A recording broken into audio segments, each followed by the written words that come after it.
Hai semuanya, namaku Kurniawan Rizky kelas B1 jurusan Manajemen Universitas Pelita Bangsa. Di sini aku mau mempresentasikan ujian tengah SEME STERKU di mata kuliah Manajemen Resiko. Yuk kita mulai.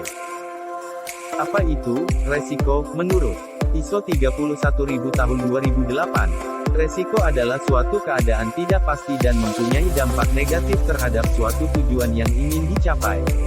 Secara singkatnya bisa didefinisikan sebagai efek ketidakpastian terhadap suatu sasaran. Prinsip manajemen resiko. 1. Terintegrasi. Hal ini dilakukan untuk mendukung pencapaian tujuan, peningkatan kinerja, dan mendorong motivasi. 2. TER/STRKTUR dan komprehensif. Yang dimaksud adalah berkontribusi pada hasil yang konsisten dan dapat dibandingkan. 3. Dapat disesuaikan. Manajemen resiko harus bisa disesuaikan dengan proporsi konteks internal dan eksternal organisasi terkait dengan tujuannya. 4. Inklusif. Prinsip ini dapat menghasilkan peningkatan kesadaran dan manajemen informasi. 5. Dinamis.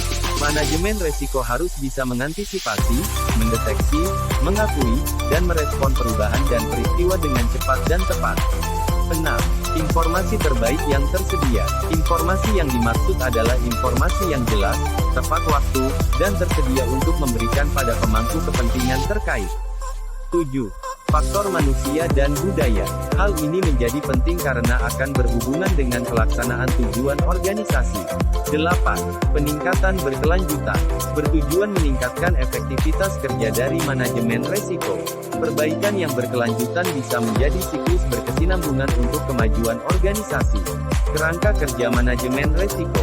Kerangka kerja manajemen resiko adalah seperangkat komponen yang menyediakan landasan pengaturan dalam merancang, mengimplementasikan, mengevaluasi, dan melakukan perbaikan secara terintegrasi dengan dasar kepemimpinan dan komitmen.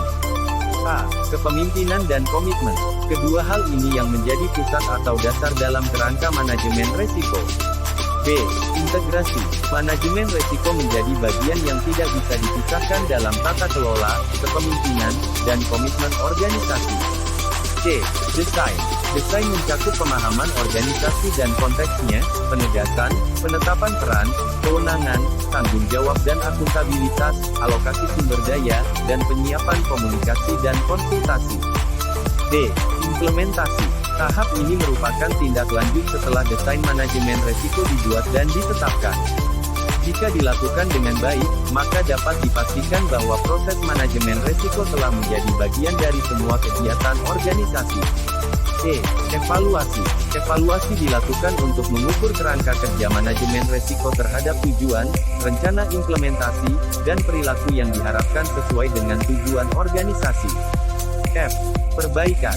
Hal ini harus bisa melihat perubahan yang terjadi di lingkungan internal maupun eksternal. Kemudian melakukan perbaikan dengan sesuai tujuan organisasi. Proses manajemen resiko. 1. Identifikasi resiko. Proses sistematis dan KONTINI untuk mengidentifikasi kemungkinan munculnya resiko yang merugikan kekayaan, utang, maupun personil perusahaan. 2. Analisa resiko.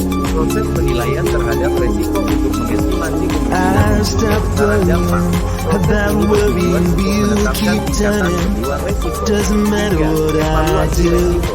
Proses membandingkan ANAT tingkatan resiko yang ditemukan dengan tingkatan resiko yang terjadi resiko sebuah organisasi. 4. Pengendalian resiko. Pengendalian resiko merupakan suatu tindakan untuk mengendalikan atau menghindarkan atau